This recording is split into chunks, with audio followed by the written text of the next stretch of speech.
it. This for my Louisiana. Right about now, you're watching Tell It Like It Is, Sports Talk Podcast, with your host, Saint Superfan, Soul Sage, along with co-host Mike Teasy, and last but not least, Hakeem the Dream. We talking Saints, we talking Pelicans, we talking Tigers, and much, much more. Sit back, relax, and enjoy the show. And remember, nothing personal, it's just straight biz. We coming at you on Tell It Like It Is. Let's go. And I'm not playing. I go by soul. Or call me a saint. Welcome everybody. How y'all doing tonight? Welcome to Tell It Like It Is, the Aftermath. Now, the Aftermath usually comes on after a Saints game, a Saints win, or something special that we're doing. And this is a special night. We don't usually come on Sunday night. So anytime we come on and it's not a regular Tell It Like It Is night, it's going to be the Aftermath. So we're doing a show, post-draft show about the 2024 Saints NFL Draft. And without any further ado, I'd like to introduce, you know him, in that rig, my boy, Mike Teasy. What's happening? You see the caption? I do what I do when I do it well. Let's go. Let's go.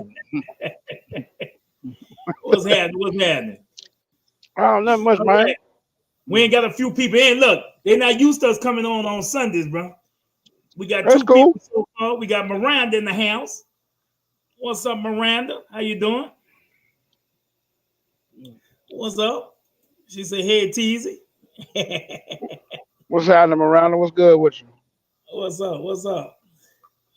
All right. As people start coming in. Well, we usually come in on Sunday, but usually after the Saints game. Right. Exactly. Yeah. It's the Aftermath. But we coming in. We wanted to wait till the Saints drafted all their players, all their draftees. I also have a list of the undrafted free agents that we picked up. And so that's what the show is mainly about today. So we're going to get right into it. We're going to jump right into it. The 2024 Saints draft. Now, I got a little video coming straight from Hawaii. I want y'all to kind of understand why this guy does what he does. But our first round pick, Taliese Fuaga, was our first round pick. And this is a little video on him and his family and everything. So check it out.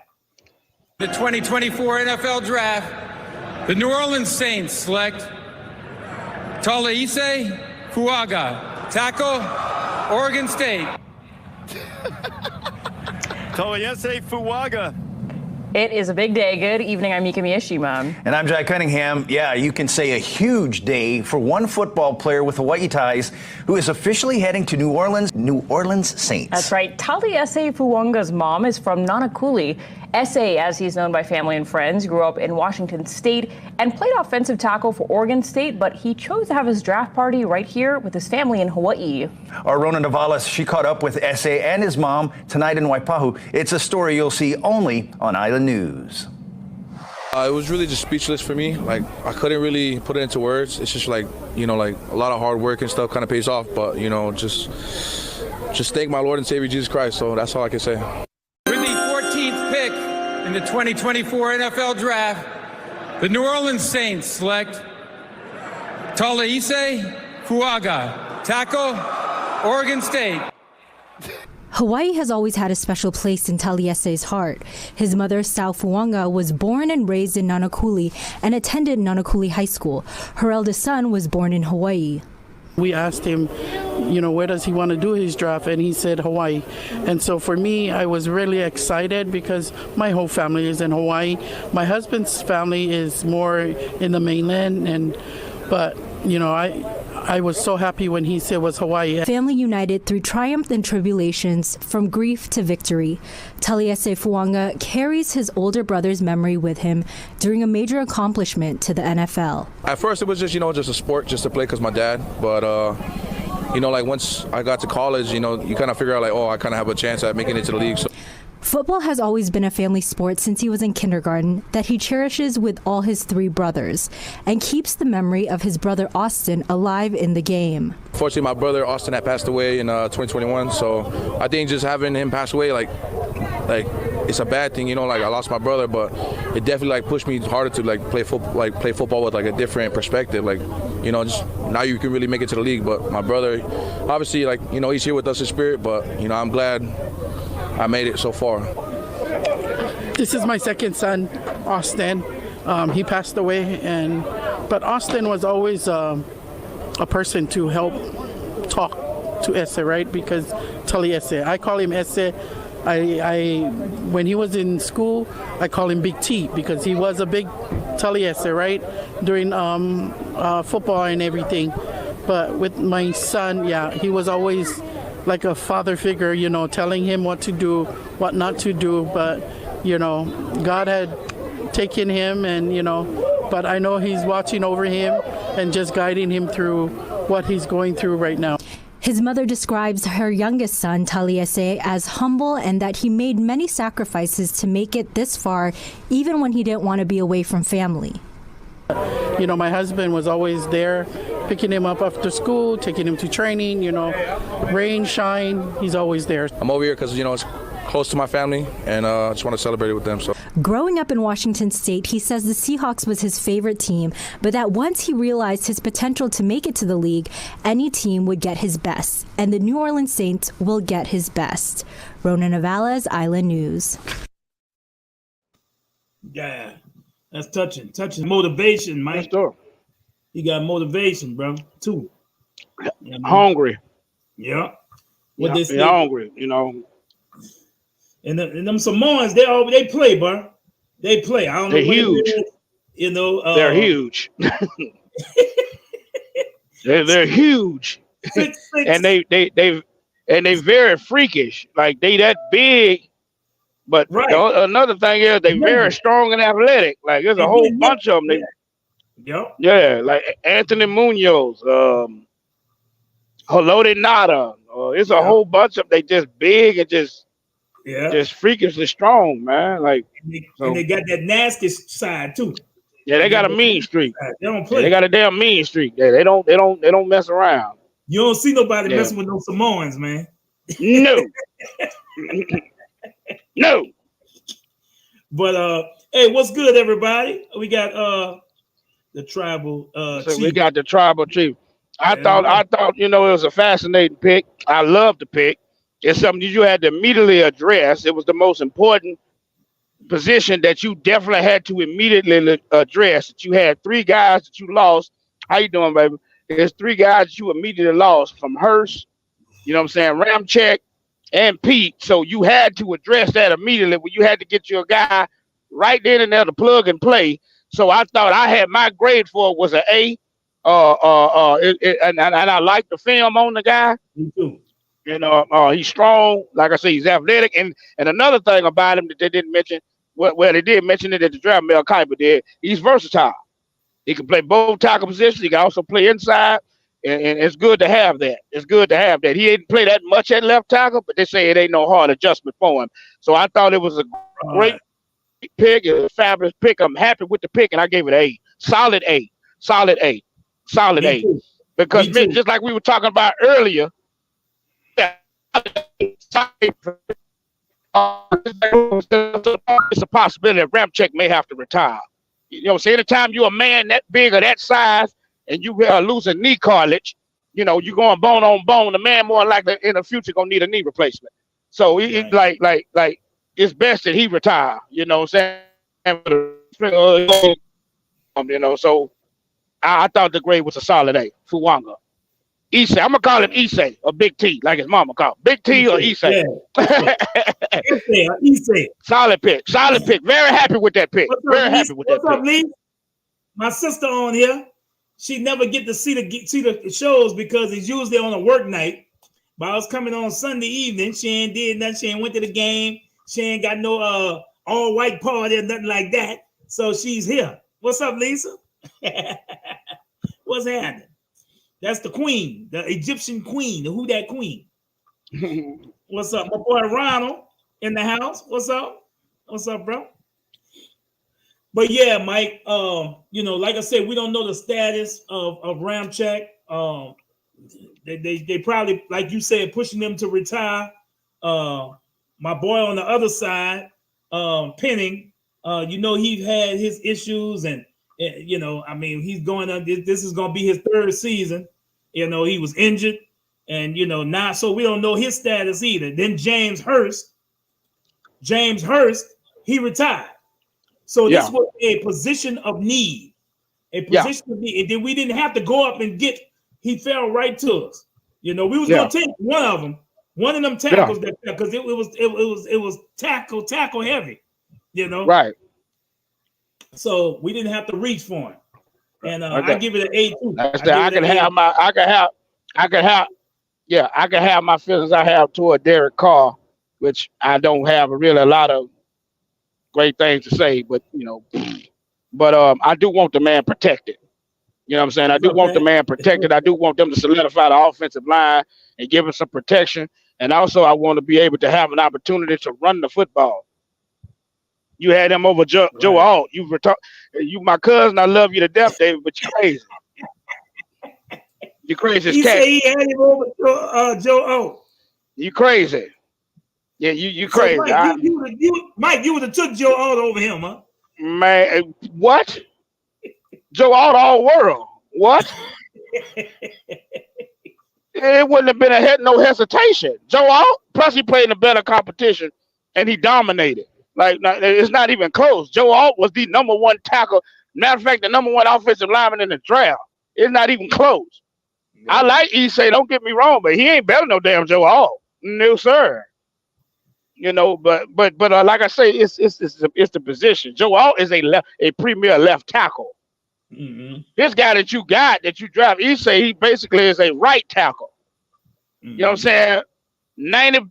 95% of the quarterbacks in the league are right-handed quarterbacks, so the money position is the left tackle. The left tackle. No, I'm not saying he's better than Joe Alt. I'm saying based on strength. Well, it's not basically all about strength. It's about technique and agility at that position. Because that's what Trevor Penning is lacking. Like, Trevor Penning is strong. He's strong, but it requires more than just strength. You got to have lateral movement. You got to be able to be agile. You got to have that. And that's what Penning is having trouble with. You know what I'm saying? Because them athletic defensive ends and edge rushers be killing him. You know, so I like Issei. I think he ain't going to have no problem adjusting to that. I know it's when you're strong and you don't have the footwork, or you don't have that instinctive offensive tackle ability in you, you tend to hold, and that's what Penning had trouble with holding. You know, people was going around him. You know, strength can help you against mediocre defensive talent. It can help you. Strength can be a key help because once you get your hands on him, he ain't got nothing for you. But you and I know that in the NFL, every team got one of them guys, you know what I'm saying? Like, for example, Arden Key ain't looked at as a guy that's special. But you see what happened when he gets him. You know what I'm saying? He's a guy that's athletic and got a little wiggle. You see what he did to him. He murdered him. And that's the thing. That's the situation. When you got guys that are athletic, they got a little bend in them, Penning struggles with that. Strength can only carry you so far. He got to be able to heal like a big-ass polar bear. He got to get his hands on you to cause something. But if you got a little wiggle, you got a little movement, a little agile, he suffers from that. You know what I'm saying? And I think Issei and a lot of them Samoan brothers, you know what I'm saying, they got a little movement with them. And they're not just strong, big guys. They got a little movement with them. They got a little athleticism, got some lateral quickness, got a little agility with them. Penning just a big-ass statue. Yeah, that's why he should be playing guard. You know? He should be playing guard. Yes. I'd rather his ability against tackles than ends or edge rushers. Yes. And I'm gonna be honest with you, I was surprised that Pete did so well at tackle by him playing guard for so long. You know, he did well. But I showed some film on Pete though. And I was talking to Keem about it and a couple other guys we had on the show. I said the thing about Pete is Pete can move. Like he a big dude, but he can move. He can move. I say this is why he still got a career in the NFL. I was showing some film of him pulling on run play. I said, you see that? That big bastard can move. He can move. Yeah. And help you at I said that's why he still got yeah. And I said that's what helped him. But he got another thing too. He struggled with the elite athletic guys, you know, at the position. That's what he struggled. That's what Pete struggled with. I mean, he got beat by Aaron Donald. How many times Aaron Donald? I mean, that when Breeze got hurt, you know, it's Aaron Donald. Just saying. Yeah, that would be perfect, David. That would be perfect if we could get Pete back to go back at left tackle, and we could put the new guy in at right tackle for Ramczyk. You know what I'm saying? Yeah. I don't think Ramczyk playing this year. And like I said, I think the front office and they are talking to him and possibly about retiring. Right. You know, but he's not trying to retire, being that this is going to be his 8th year in the league. He's trying to get them 10 years to get that pension. He's trying to get that pension. Yeah, Ramczyk trying to hang in there to get that pension, bro. I'm not doing, bro, because he's going to have problems out that knee in the near future. He's going to have problems out that knee. Yeah. A little more about Fuaga, 6'6", 324-pound junior from Tacoma, Washington, earned multiple first-team All-American honors. Stand out in the Pac-12. He received first-team All-Pac-12 accolades and was recognized as a Polynesian Player of the Year finalist. He was a semi-finalist for the Outland Trophy and the Lombardi Award in 23. You know, Taliesin helped nation's best. That award for nation's best offensive lineman. I might add. 170. He helped his team average nearly 170 yards per game rushing. Mm-hmm. That's good. 170 yards rushing. That's awesome. That's awesome. You getting over 100. You getting over 120 yards rushing the game. You got a solidified running game. That's awesome. Yeah. That's awesome. And we need that physicality, and we need that, you know, because we haven't had. I was talking to Brandon Ramirez, you know, I talked to him during the draft, and I told him like something key. We didn't have a 1,000-yard rusher since 2017, bro, since Mark Ingram. We're going on 8 years. We didn't even have a 1,000-yard rusher in New Orleans. It's ridiculous. Yeah. It's ridiculous because we finesse as hell. We got to get back to physicality. You know what I'm saying? I think the play action pass is Derek Carr, one of his strengths that we can utilize, something that I can't say that's good about him. He's really good at play action pass, you know, and we got to get back to being physical at the line of scrimmage where we can start whooping some people ass off the line of scrimmage and basically open up the offense a little bit more and definitely try to preserve the quarterback, not let him get hit so much by running the football. Yeah. I showed y'all a little footage of him and his family and everything. Now I'm gonna show y'all beautiful footage of him on the field. This is our first round pick, Taliesin Fuaga.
He looks good. He looks good. He looks smart too. He don't. When I get watch fooled. him, I see why he wasn't basically considered like in the Joe Alt character, and that's what I want. I'm glad you showed that with my cousin. If you watched him in pass blocking, you saw it. You saw it where he kind of, he couldn't bend that good and all that. And that's something he can work on. But against running, you seen how that big bouncer was moving? Mauling, nigga. Mauling. I said, yeah, buddy. I like that. But passing a little bit, you can see it was kind of a little iffy a little bit in pass blocking. But you can see his strength is run blocking. But he can get better at the right tackle position. He can get better. You know what I'm saying? And we got a guy at the offensive line coach for the New Orleans Saints that's definitely going to work with him. You know what I'm saying? Besides Doug Marrone, sorry ass from last year. Trash. Glad he up out of there. So we got a guy at the offensive line coach that's going to help him a little bit. Just to help him with his being a little bit, to help him kind of sharpen his skills and his technique a little bit. But you can see the athletic ability.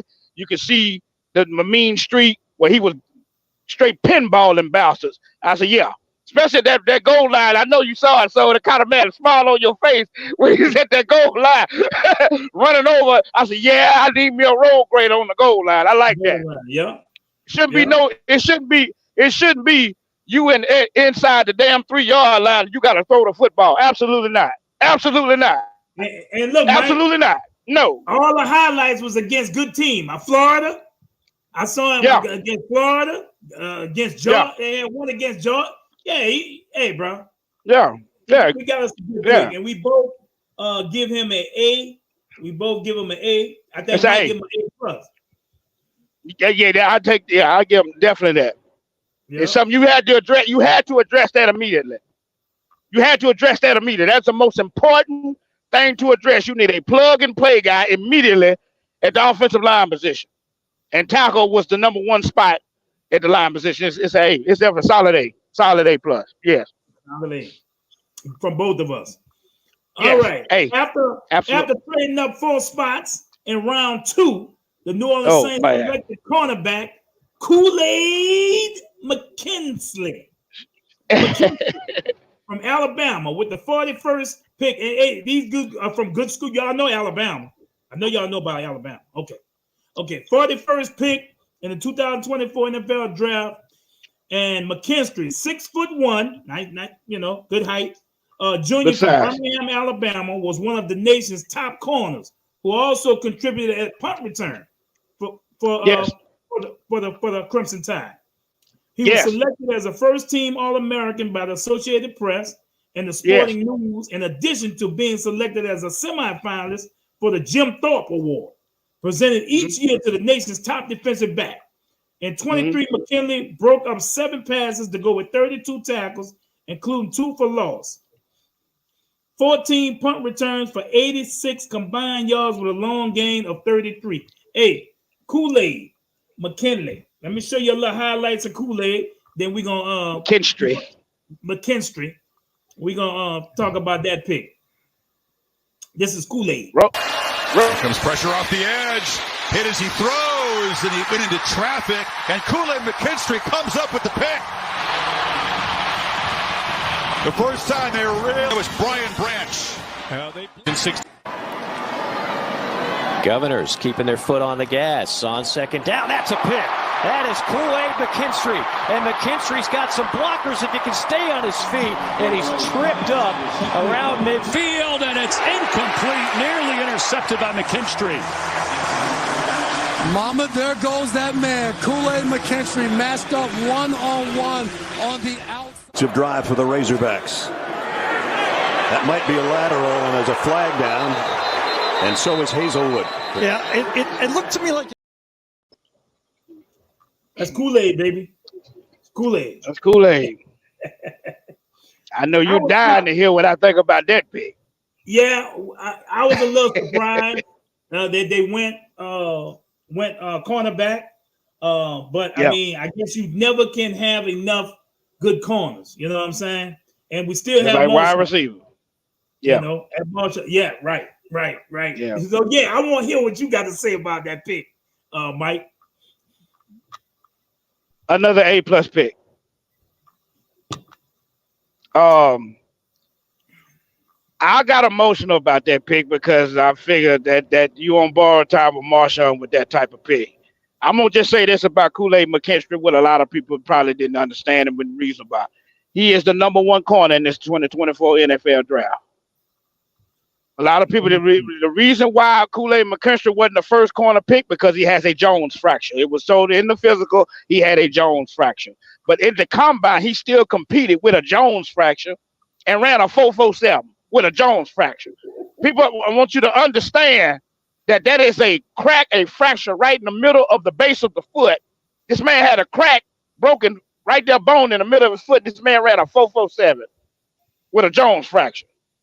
He is the #1 corner. Everything that you want in a corner: size, speed, toughness, the mentality, ball skills. Not only that, he can play not just man, but he also can play zone. You saw the ability of getting picks and stuff like that. He can play both. He uses his hands tremendous as well. He can press. He can do anything and everything you want. You know what I'm saying? And he showed he got a competitive nature, knowing that he had a Jones fracture. And he said, "No, I'm still gonna go out here and work out to come by. I'm still gonna show you I am who I am." He's the #1 corner in the pick, and you got him in the 2nd round with the 41st pick. That's a steal. Can't beat that. That's a steal. That's a steal. If you got a player like that that considered a top 10, top 15 player, and the #1 at his position in the draft, and you can get him in the 2nd round, I can't blame the Saints organization for making that move. He's #1 corner in the draft. Tremendous. Tremendous value. Tremendous value. Yeah. I give it an A2, Mike. It's an A. That's an A. That's an A. That's a solid A. That's an A. That's you got the #1 corner. I need people to understand you're the #1 corner in the 2nd round. That's an A. And he's not gonna miss the year. Shouts out to my boy Chris Matthews. He's not going to miss the year. He'll be ready for training camp. He'll be ready for training camp. So to all the teams that just dropped him and didn't want him, appreciate you. Thank you. Thank you. Thank you. Thank you. Yeah. So we both give him an A. Now. Solid A. Solid. Now, the New Orleans Saints went all the way to the 5th round before we got another pick. Yeah. I'm going to be honest with you. This guy was coming out of high school, the #1 quarterback in the nation. Yes. #1 in the nation. Remember that. And after the 21 season, he was at, I forgot where he was. I think he was with Oklahoma or something like that. Oklahoma. But they said he was the favorite for the Heisman. Now, Caleb Williams beat him out. And he had to go over to South Carolina where they didn't have no line. No line. Now, the Saints 5th round pick, we got, where they got this guy, I think it was a steal, bro. Spencer Rattler. In the 5th round, we got this guy. In the 5th round. Let me show you a little highlights right quick, and we're going to talk about it. In Tar Heel blue. The 2 plays for lost yardage, 1 for no gain. Rattler got plastered, still got it off, and it is caught across targeting. Very high hit. Rattler, single coverage for Leggett. And he makes another leaping catch. Dukes Mayo for a pregame visit. He brought us some goodies. Rattler throws wide open. The throw back to Leggett. He's across midfield and powering down near the 40-yard. Saying if you're a second-time transfer, you have to sit out a year. If for some reason he wasn't grandfathered in. Here's Spencer Rattler. A quarterback sneak on 3rd and goal, and a late touchdown signal. Ball on the 36, 1st and 10. Rattler with plenty of time. He's throwing deep. End zone! Got him! Luke Doty! Rattler, let's see what he can come up with here. Under 20 seconds of play and a half. He's heaving it deep. Caught! It's that man again. Play it right. Rattler looking left, throws, end zone! Touchdown!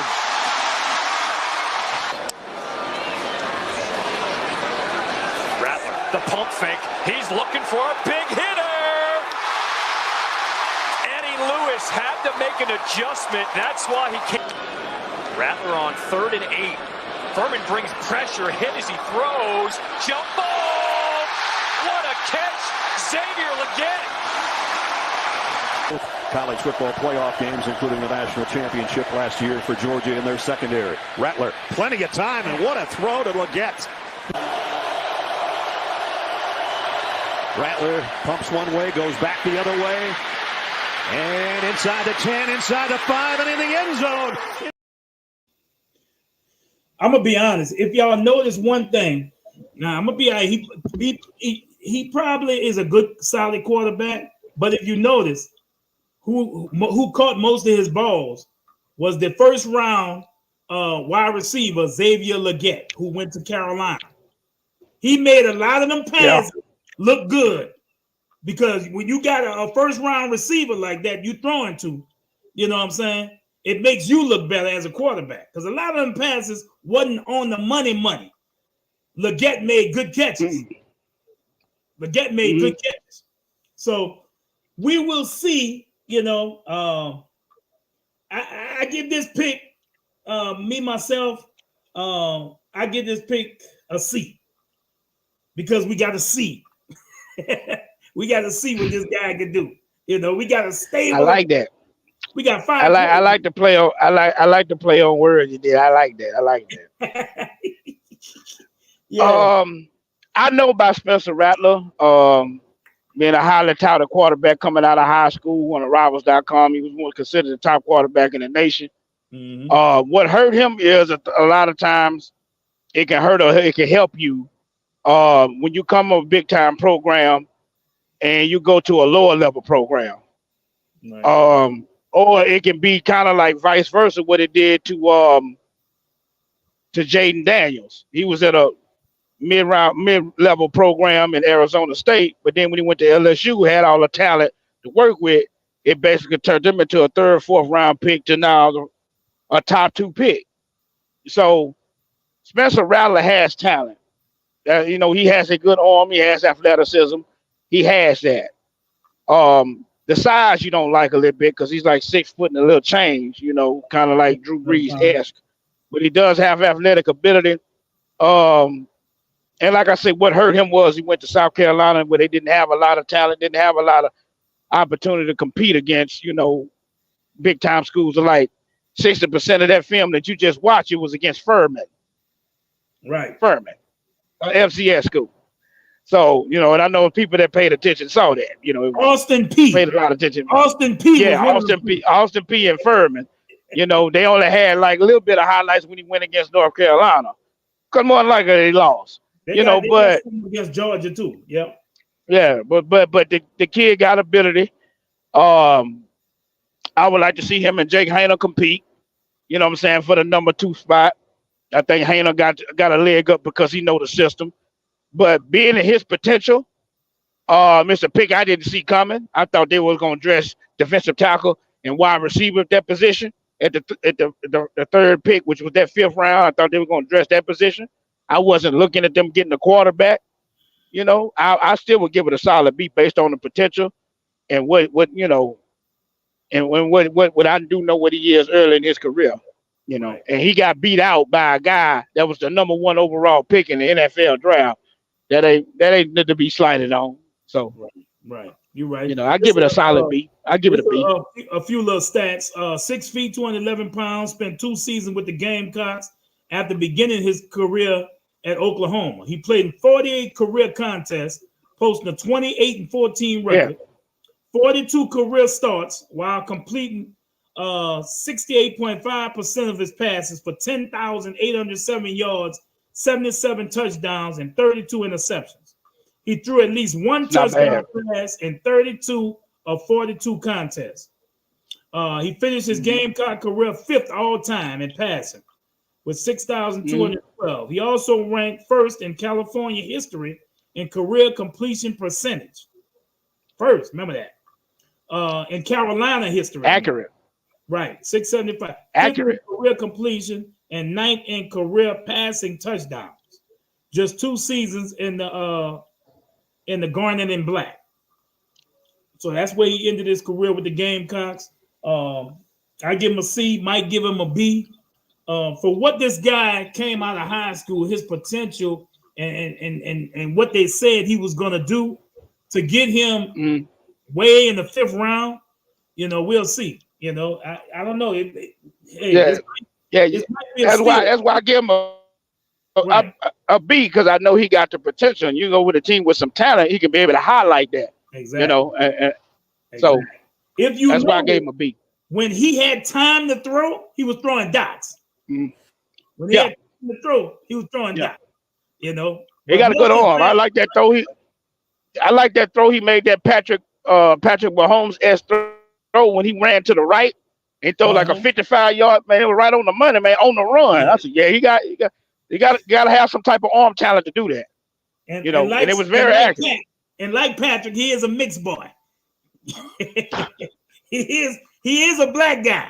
For all y'all with that name Rattler, I know you're probably thinking he might be a white guy. No, he's a black guy. Like Mahomes, I think his mom is white, his dad's black, but he is a black guy, and hey, he is very talented, bro. He is very talented. He is. We will see. We will see. Next up, guy I like. I'm always receiver oriented. I love receivers, bro. So Saints selected wide receiver Bub Means from Pittsburgh with the 170th overall pick in the 5th round of the 2024 NFL draft. 6'2", Means 6'2", 222 pounds. Nice size. And this is some highlights of Bub. Bub Means. Watch it. Bub. Like we've known through the years. Play action, and Phil Jurkovic's first throw is a shot downfield for Bub Means. Breaks away for a touchdown. How's that for a response? Like we said at the top, Mike, high-flying offenses exploding play after play for scores. And it's perfect. Off of the play action, they're just running a post from Jurkovic's left. Off of the play action, you get a low safety who gets held by Kenny Johnson in the middle of the field. And then it's Bub Means, who they've been trying to get going. Pays off with the first down and on into Louisville territory. 18 yards on the run. Veyer has the time. Delivers down near the goal line. And caught for a touchdown. Bub Means holds it in for the Panthers TD. And these Pitt Panthers unable to do anything offensively. There's a big pop. Veyer knew it was coming. After he lets go of that football, it's Herron who puts the pressure on him. Decent coverage there in the secondary, but a beautifully thrown football. There's the press by Jarvis Brownlee, and Bub Means looking it in. And a few balls to start, a little bit off the target, but not this one. Worried a bit. Pressure coming. Veyer launches one to the end zone. It's caught for a touchdown. 22 yards to Bub Means. The vertical threat. They talk about his center of gravity. They talk about how he takes the top off. Big-time players make big-time plays in big-time games. Going to Bub Means right here. I love it. Nice skinny post. Christian Veyer, perfect throw. A great job in protection with this offensive line. A great throw by Christian Veyer. They've got some good size ones too. There's the jump ball to prove it. Bounce! Touchdown! Bub Means!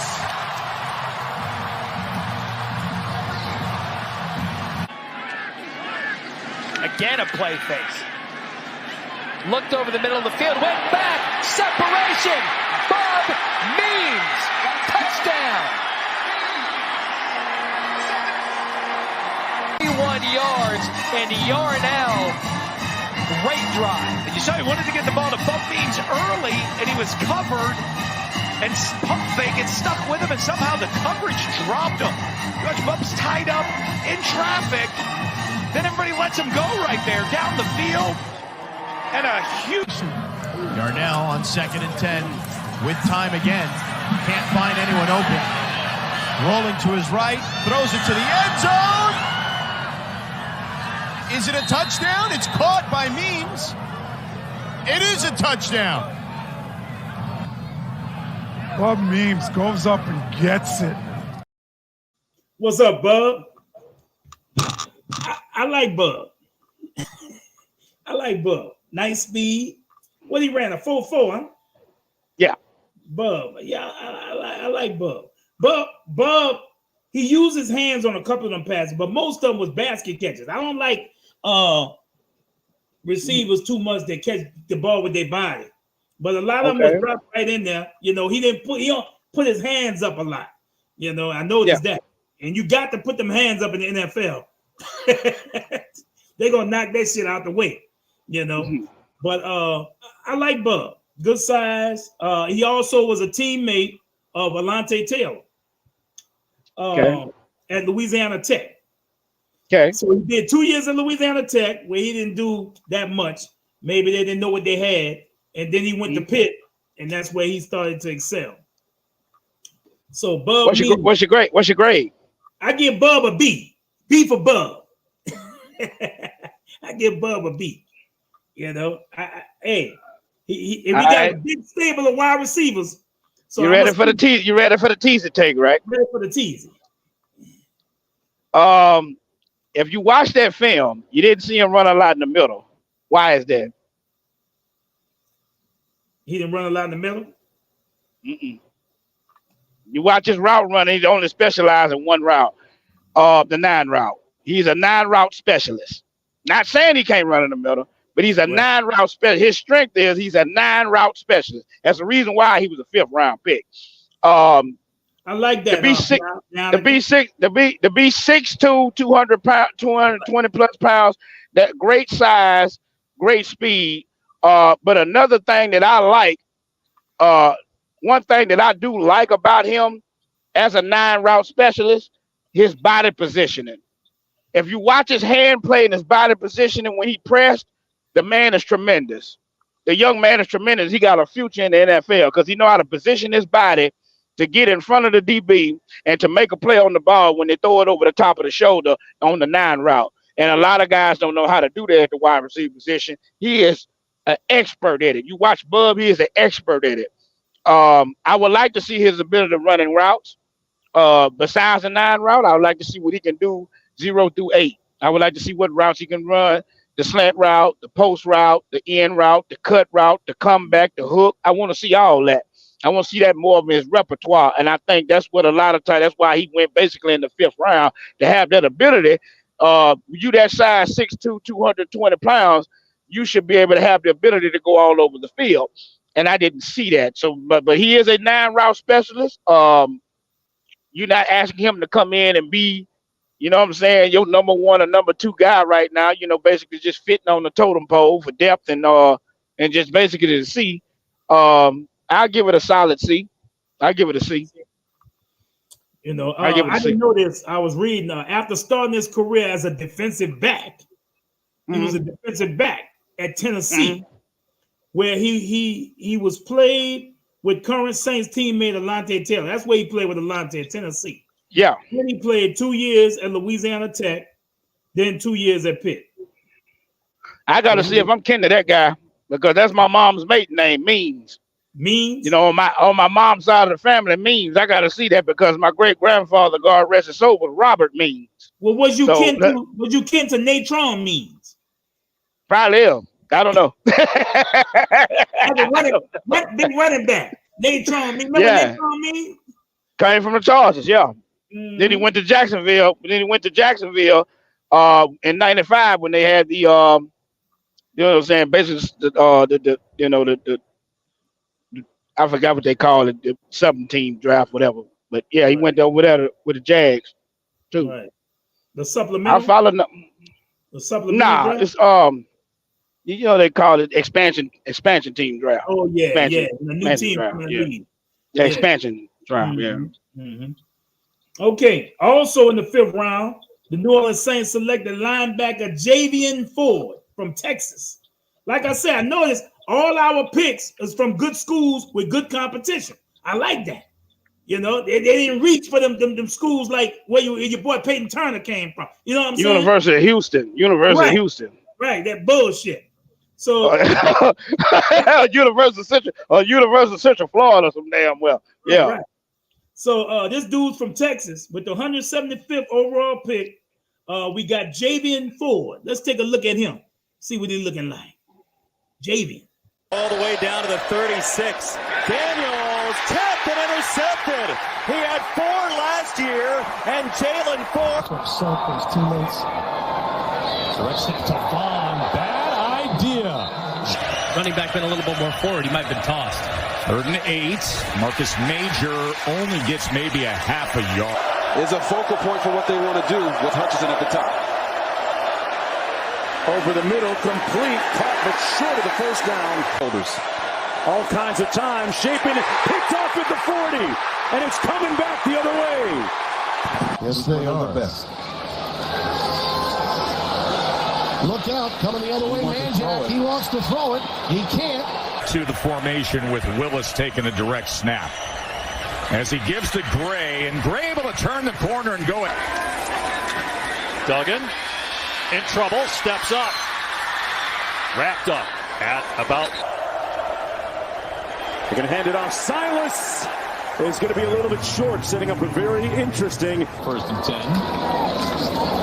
Position for K-State. Richardson wrapped up by 4. McClellan, heavy traffic on the right side. Jalen 50 there. Texas with 3 timeouts remaining. Devin Neal sent down. Future opponents by getting big wins here in September. Xavier White Feels like to be in front of that Texas section, that Texas half of the Cotton Bowl, and it goes incomplete. Would have just been about a 2. Snap gets it cleanly back to Deckers. Fires! Picked off! Texas's defense comes up with a huge play. Robertson into the end zone, picked off. Intercepted by Jalen Ford. McClellan again, and this time runs into a swarm of Longhorns who got him right at the 3rd and 17. Pass complete to Knoll, and that's going to be far short. This time Doug will hand it off. DeMercado slammed to the ground. Touchdowns allowed by that Texas defense today.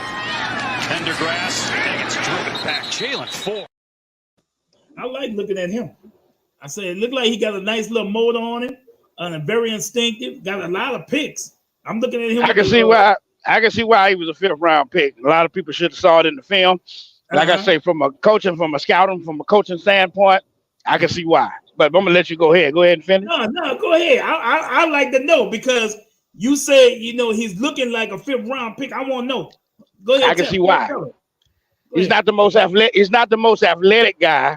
You know what I'm saying? Especially coming off the ball from his standpoint. He's not real quick. He's not a thumper. You know what I'm saying? Where he don't basically command attention where he can hit you. And if you watch him, 90% of his tackle, did you see how he was tackling people? Kind of high. Hip drop. He was hip dropping. Okay. Where they outlawed that tackle. So you got to pay attention to stuff like that. A lot of his tackles, he'll grab and he'll swing and he'll drop his hips. That tackle is outlawed in the NFL, so he's doing a lot of hip drop. He's not a big thumper. You know what I'm saying? But 101, he can tackle pretty good in space.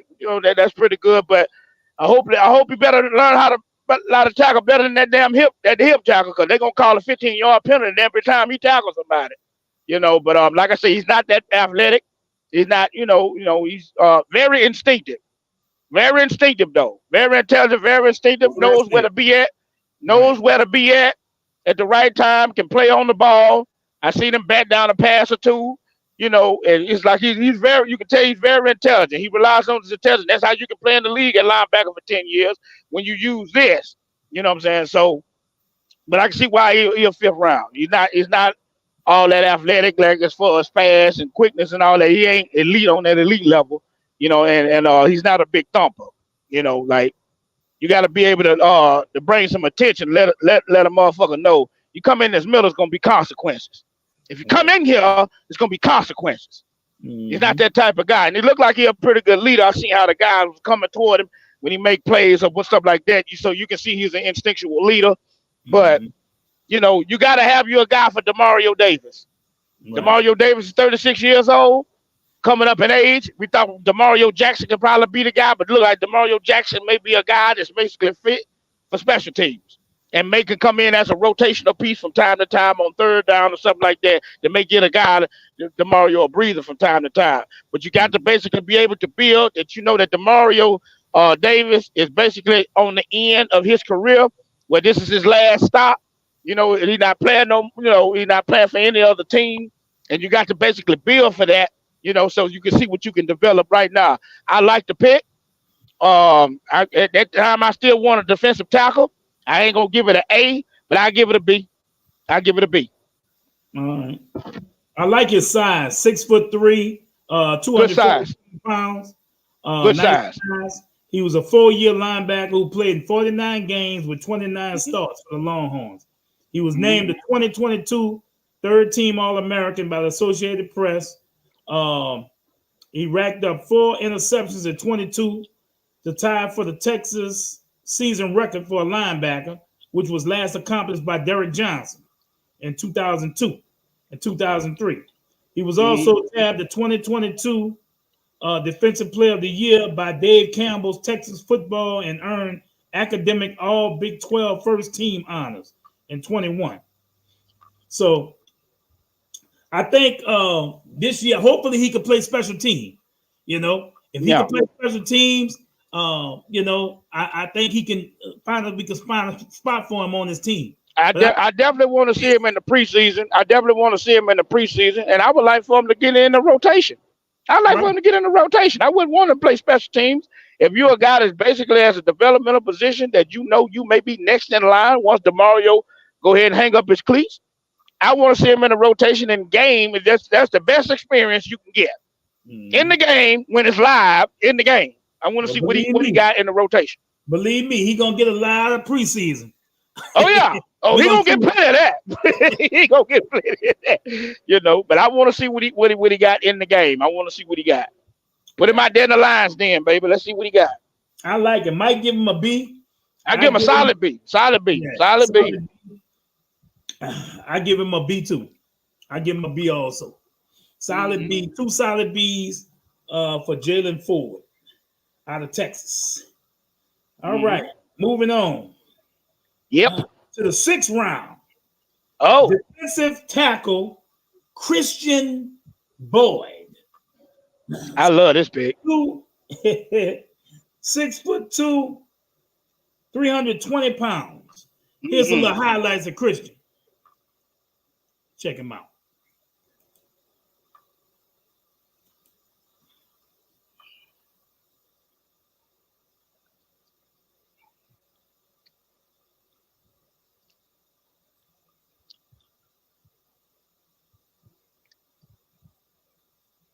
Chris ain't got no music. That's all right. I like this film. And see how they put the highlight over him, so you look how he moved the pile. Look at that. That's what you want. That's what you want at a 3 technique. That's what you want right there. Now you're playing 5 technique. Oh my God! And still, look at that. Don't give up. Look at that. Look at that. Look at that. Look at that. 2 people. That's a steal. You got that in the 6th round. That's a steal right there. I don't give a damn that he went to Northern Iowa. That's a steal. Look at that.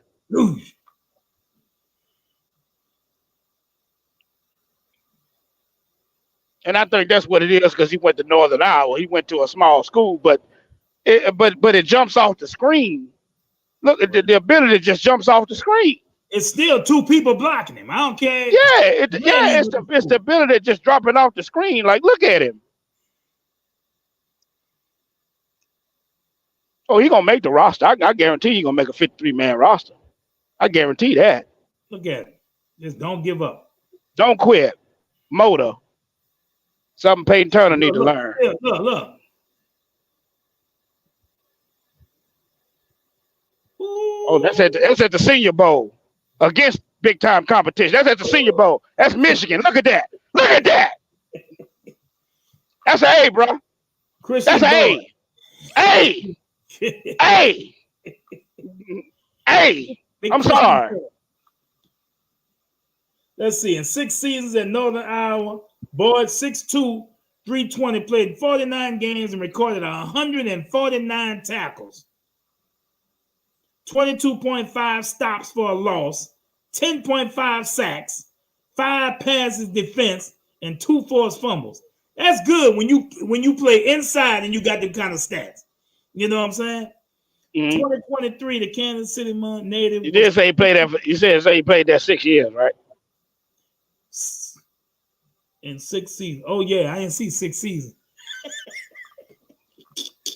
But then he might have played 6 seasons, bro. But maybe he only started. That's the reason why. That's the reason why he was 6th round pick. Right. At a lower level school, you know, but maybe he needs to develop more on his mechanic. I still think it's an A because, like I said, I seen him playing. In 23, he had 43 tackles, 6.5 stops for a loss, and 3.5 sacks. That's in 23. That's decent. Yeah, 22, he played in 10 games, 32 tackles, 5 stops for loss, 1 sack, and 2 passes defense, and 2 forced fumbles. Did he get hurt? Yeah, they don't even show stats for him his first 3 seasons. He must have got hurt. First full season. They only show the last 2 seasons. Must have got hurt. Was it COVID or some shit? I don't know, but I don't know. But yeah. Okay, so he got. You still give him an A? I give him an A. Yeah, I give him an A. It's a position that needs to be addressed. He has ability. I saw him at the Senior Bowl. They couldn't block him, bro. And that was against top tier schools. They couldn't block that damn boy, man. So I think it's still a steal. Sometimes it could be highlighted, that when you go to an opportunity to get that chance. I thought it's a good pick. Yeah, it's a good pick. I give it an A because I know he got ability. He got ability. Yeah. He got ability. He got good size. He got a hell of a motor. And he got pretty good, decent technique. I give it an A. I give that pick an A. I think it's good value at the 6th round. Good value. Our 7th pick, Josiah Ezram, offensive tackle, Eastern Kentucky. I'm sorry, I do not have any highlights. I couldn't find none for this brother. But Ezram, 6'6", 320-pound senior from Hilliard, Ohio, was named 13th. He played in the Senior Bowl too. I watched him at the Senior Bowl. He played. He started 11 games at right tackle as a junior. He played in all 12 games with the Colonels. They don't really say nothing, but he's a big boy. He's average at best in both run blocking and pass blocking. Average at best. He has some ability. Just polish his techniques. He's more of a project. Just polish his technique because I think he still started learning the position. He's not bad, but he just got to work on his technique, work with some coaches, and later on down the line, probably from the practice squad or something like that, see if he can polish his technique a little bit more and his ability. But he's average at best as a run blocker and a pass blocker. So I watched him at the Senior Bowl. As far as the whole draft, is this our best draft in a while, Mike?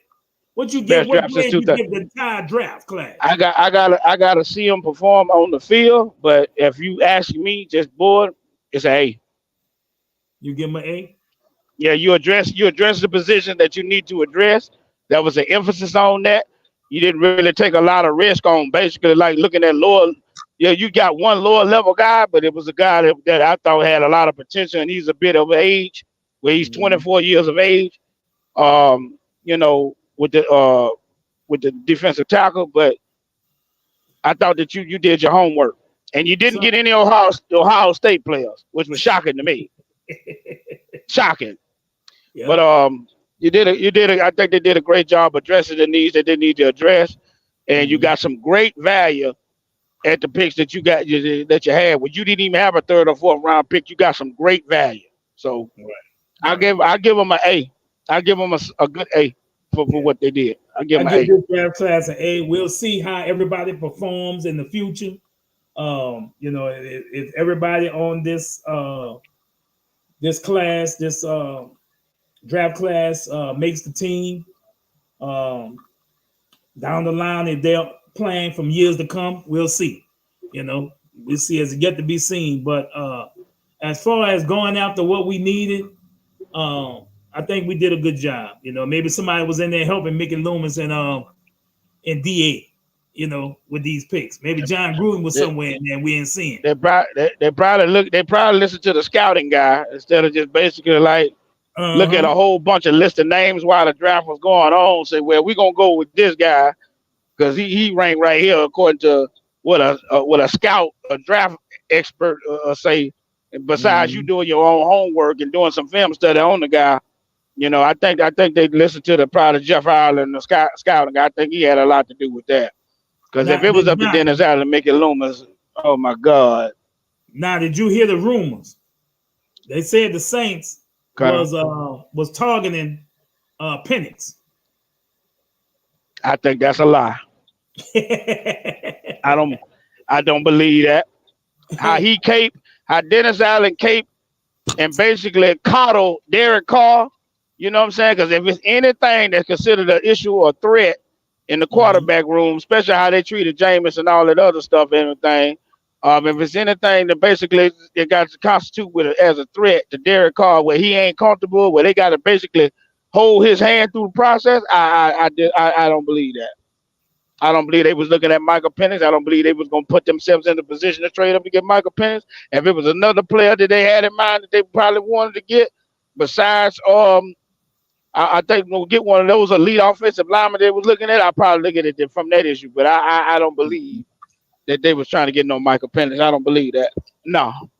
They had a couple of players in the draft that I really like Keon Coleman. I thought he was another Michael Thomas, but Buffalo got him, and they needed a receiver.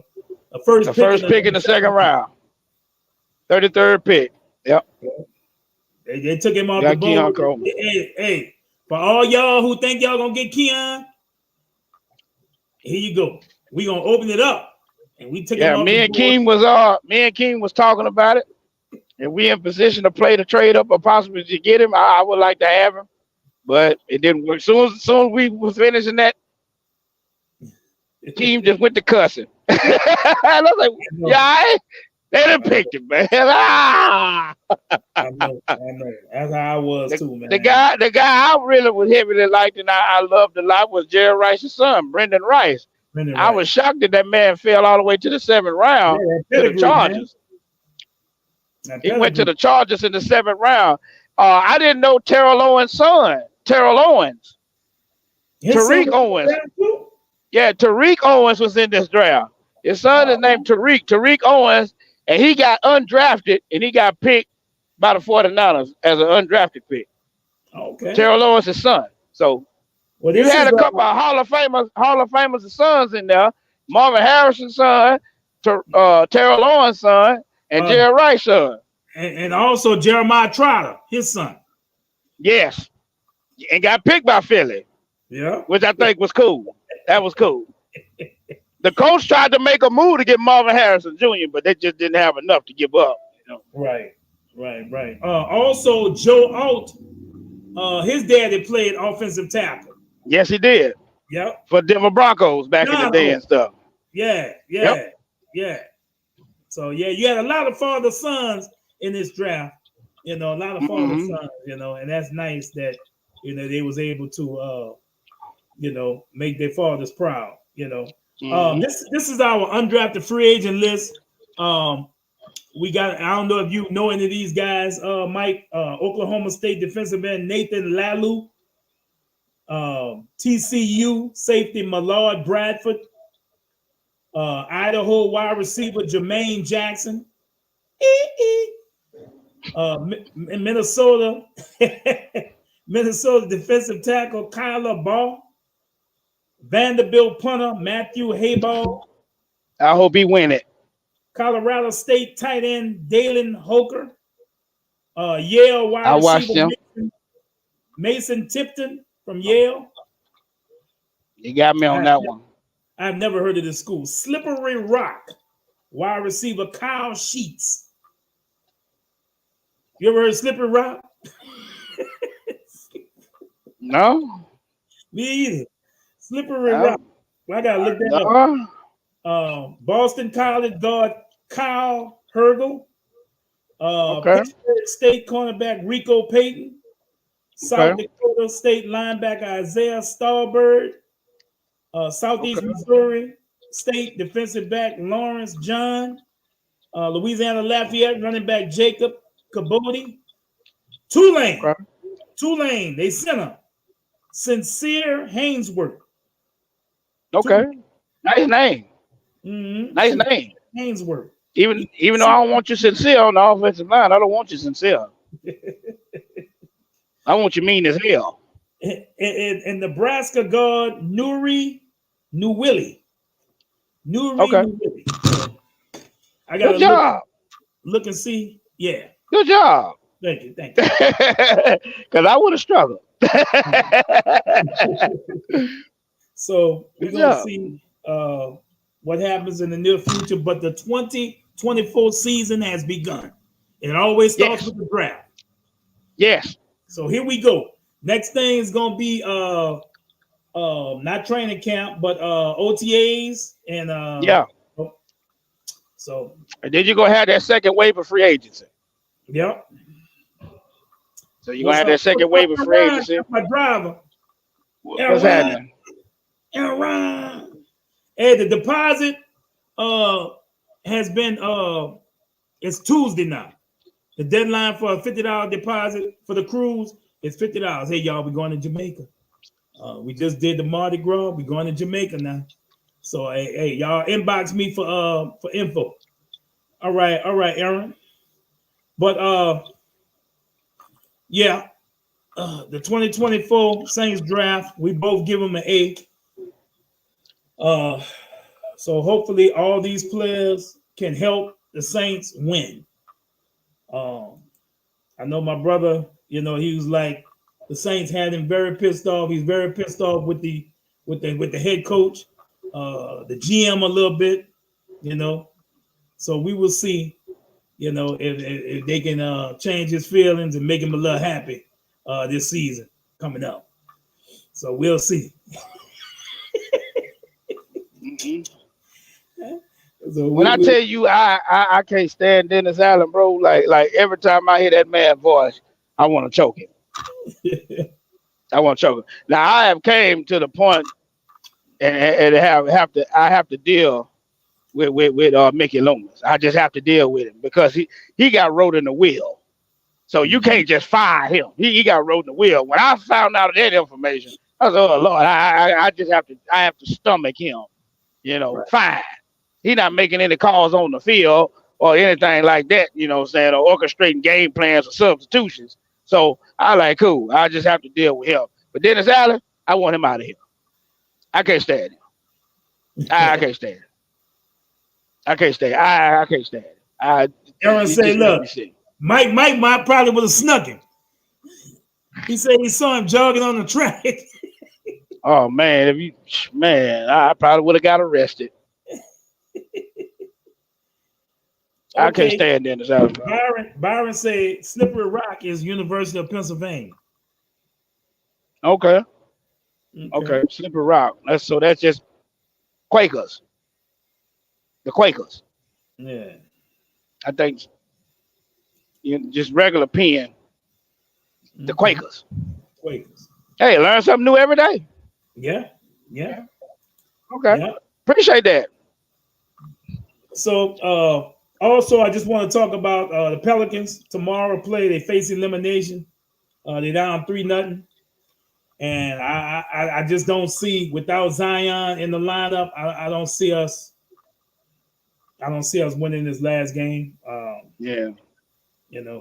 not gonna waste my money. How many games he played in the regular season?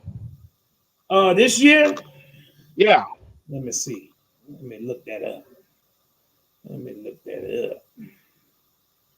Zion Williamson stats.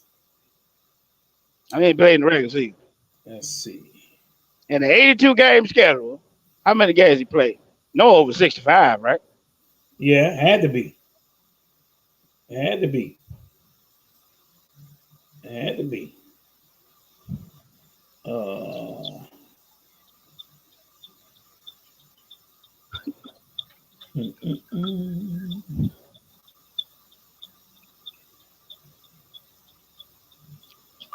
All right, here we go.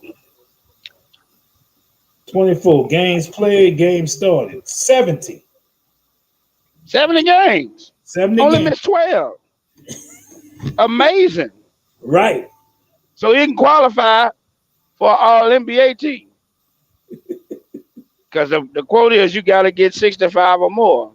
So he can qualify. But how many games he played in the playoffs? 70 games. In the playoffs? How many games he played in the playoffs this year? Let's see.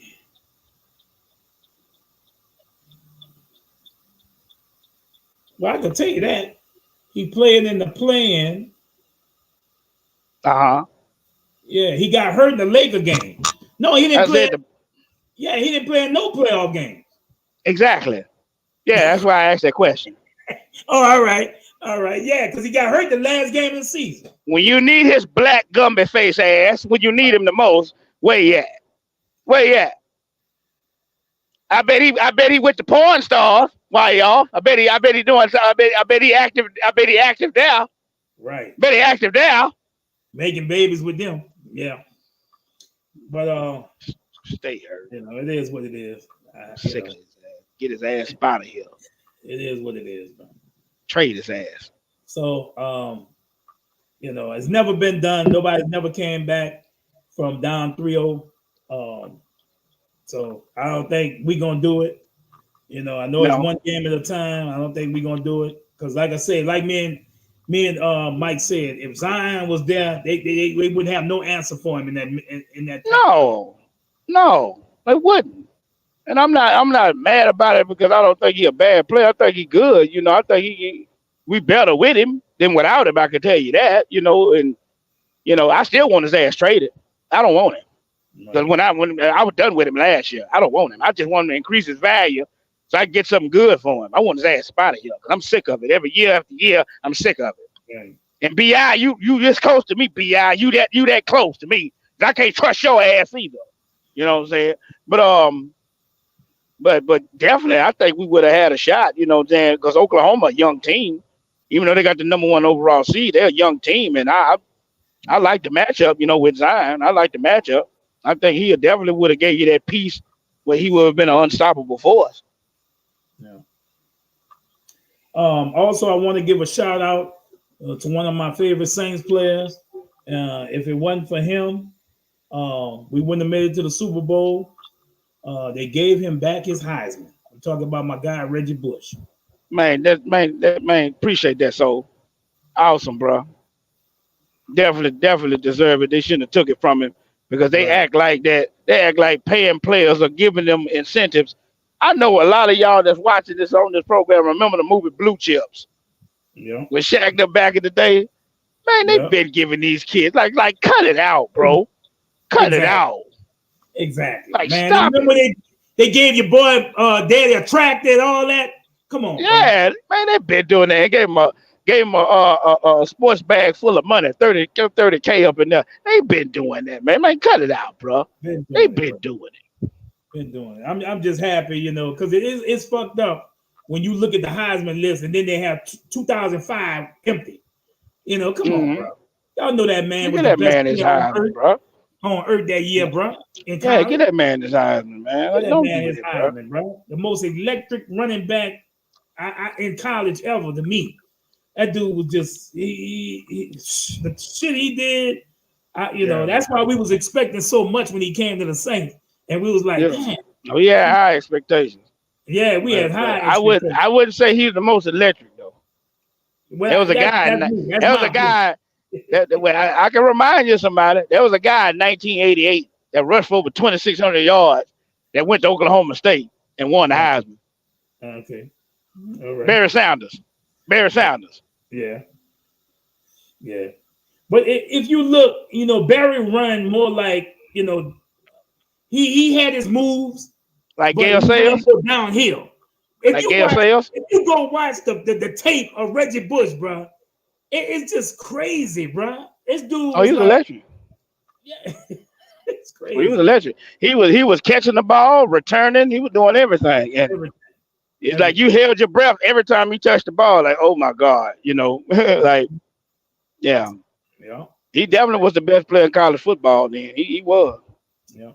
Yeah. But I want to give a shout out to him. He got his Heisman back, so we had that Heisman Trophy winner on our team.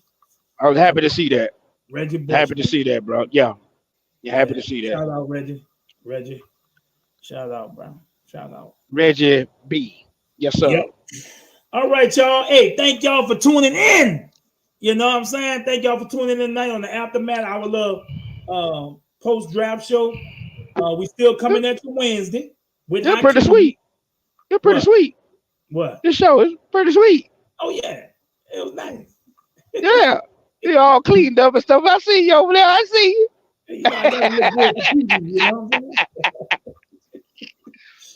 Shouts out to my boy Akeem. Love you, man.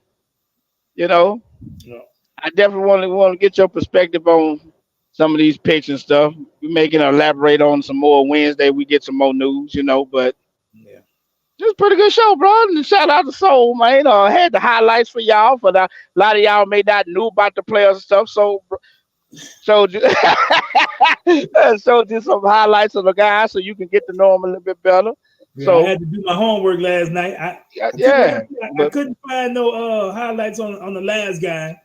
You know, as harsh as my critiques is on them, you know, I'll give them a shot, bro. I thought they did a fabulous job in the draft, and you know, it looked like some guys with some potential. And like I said, you addressed what you needed.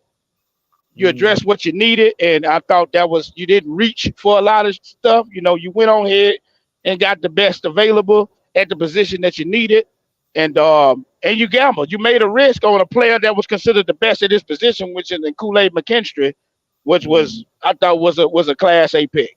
I did. You know, if they lose Marshawn Lattimore, you know, whatever, it's the nature of the business. I understand it. It's gonna hurt me to my soul because I love Marshawn Lattimore, and I'm gonna say this about Marshawn Lattimore in the 50+ year history of the New Orleans Saints. He is the best cornerback we ever had ever drafted.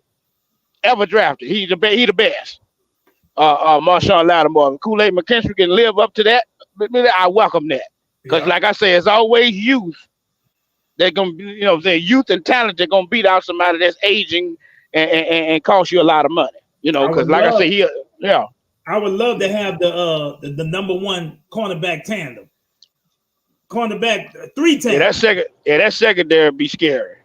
You got Marshawn Lattimore on one side, you got a Debo, you got Alontae Taylor, and you got Kool-Aid McKinstry. That's scary, bro. I know. Then you got a veteran like Tyrann Mathieu too. That's scary, bro. That's scary. But I hope my ends. You know what I'm saying? A couple of guys I talked to, they mentioned it to me, say, you know, because I said, man, I just hope our pass rush be on point. He said, you do know we got the boy that came from you know, Ohio State, you know, that went to 49ers, and then now he over here now with you know, that guy. You know, so I was like, oh yeah, I forgot. We do got him. So and we do, and we also have a two-time Super Bowl champion linebacker. We forget about him on our team. Willie Gay. So I say he's still a young man. Yeah, mid-20s. Yeah. Yeah. So okay, I said if they get that pass rush going, oh yeah, and I want to be able to have the ability to run the football. You make it shock some people. So yeah. But Dennis Allen, my coach. That's all I have to say about that. Yeah, he's our coach, man. So that's good. It's win. You out of here, bro. Yeah, and I did tell you that, and we did say that yesterday. It's a win-win for me. It's a win-win for me for sure. Because Dennis Allen ass running out of excuses. Either you gonna win and produce this year, or if your ass lose, I know you're out of here. So it's a win-win for me. It's a win-win. Ain't gonna make me a bit of damn difference. It's a win-win for me. You got to win and produce and try to get in these playoffs and try to make some noise, or if your ass lose, you're out of here. So it's a win-win for me. Yes, sir. Looking forward to the 2024-25 season. Looking forward to it. Looking forward to it, y'all. And stay tuned. Let's go ahead. Yeah, let's go ahead and sign these draft picks. Let's go and get them in the OTAs, get them in the camp. We shouldn't have no holdouts. Go ahead and sign them. Let's get them in. Yeah, let's get them in right now. Get them in right now. Right. I want to see what we got. Who knows, Say? Who knows, Soul Say? Might pull up at the rookie training camp. You might see me and you out there. I got the hat on, coaching. And I want to see what we got. Yeah, I want to see it. I want to see it. But Mike, what's it? You forgot, huh? What? You know where training camp at this year? Oh shit, California. Well, I'll be out there a lot. I might well pull up out there. I'll be out there. Yeah, I might catch a ride with you. You know, there you go. I forgot all about that. Then it's out of those scary ass. You know what I'm saying? They want to have it at home because been getting booed a lot. You know, I forgot. I did forget it is in California. So I'll be out there a lot. So I'll probably show up out there. They're doing a lot of reconstruction and stuff at the camp.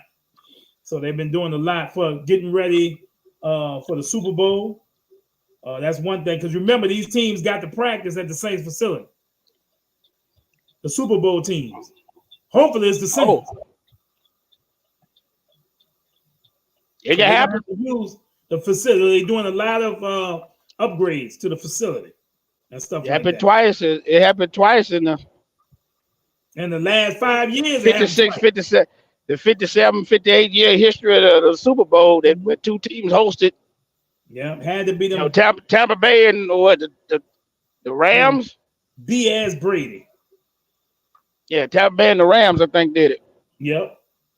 Tampa Bay and the Rams. Rams was first to do it. Yeah. So, well, y'all, hey, remember, it's nothing personal, just straight biz. See y'all Wednesday on Tell It Like It Is. That's right. Come on back. Come on back. Come on back, y'all. Hey, y'all have a good night. We're going to go out with a little music. Y'all have a good night, and we'll see y'all soon. I'm going to give you a holler, Mike. Thank y'all. We love y'all. Y'all Yay. Good nights.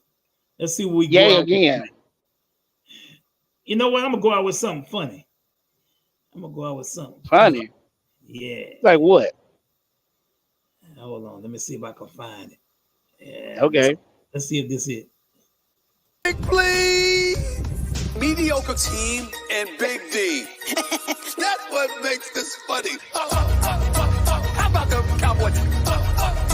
How about the Cowboys? Some way, somehow, when it counts, just wait. They will let you down. The accident, they will mess it up. Just wait. The accident, they will let you down. Just wait. The accident, waiting to happen. It will happen. I'm predicting they're gonna be irrelevant. I'm predicting an absolute embarrassment for the last decade and a half. They make me laugh. All the talent that they have is unbelievable, man. Big D, these are you. This is what they do. Walking through, we show up on cue. Accident, something will go wrong. The accident of the big Jumbotron. Accident, gotta recognize it's a black cat running around that franchise. Say it with accident, they will mess it up. Just wait.